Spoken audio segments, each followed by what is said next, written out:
ಬಂಟ್ವಾಳ ತಾಲೂಕಿನಲ್ಲಿ Kavalakatte NC road ಎಂಬಲ್ಲಿ car ಹಾಗೂ ದ್ವಿಚಕ್ರ ವಾಹನಗಳ ನಡುವೆ ಅಪಘಾತ ಸಂಭವಿಸಿದ್ದು ದ್ವಿಚಕ್ರ ಸವಾರ ಮಾಡ್ತಾ ಇದ್ದಂತಹ ಕಾಲೇಜು ವಿದ್ಯಾರ್ಥಿನಿಯರ ಪೈಕಿ ಓರ್ವರು ಸ್ಥಳದಲ್ಲೇ ಮೃತಪಟ್ಟಿದ್ದು ಇನ್ನೊಬ್ಬ ಯುವತಿ ಚಿಂತಾಜನಕ ಸ್ಥಿತಿಯಲ್ಲಿ ಮಂಗಳೂರು ಖಾಸಗಿ ಆಸ್ಪತ್ರೆಗೆ ದಾಖಲಾಗಿರುವಂತಹ ಘಟನೆ ನಡೆದಿದೆ.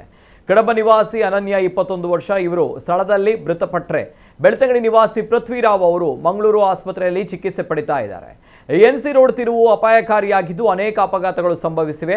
ಇಬ್ಬರು ಕೂಡ ಮಂಗಳೂರಿನ ಖಾಸಗಿ ಇಂಜಿನಿಯರಿಂಗ್ ಕಾಲೇಜು ವಿದ್ಯಾರ್ಥಿನಿಯರಾಗಿದ್ದು ಬೆಳ್ತಂಗಡಿಯಿಂದ ಕಾಲೇಜಿಗೆ ಹೋಗುವ ವೇಳೆ ವ್ಯಾಗನರ್ ಕಾರು ಮತ್ತು ಹೋಂಡಾ ಆಕ್ಟಿವಾ ಮಧ್ಯೆ ಅಪಘಾತ ಸಂಭವಿಸಿದೆ. ಸ್ಥಳಕ್ಕೆ ಪುಂಜಲಕಟ್ಟೆ ಎಸ್ಐ ರಾಜೇಶ್ ಕೆವಿ ಭೇಟಿ ನೀಡಿ ಪ್ರಕರಣ ದಾಖಲಿಸಿಕೊಂಡಿದ್ದಾರೆ.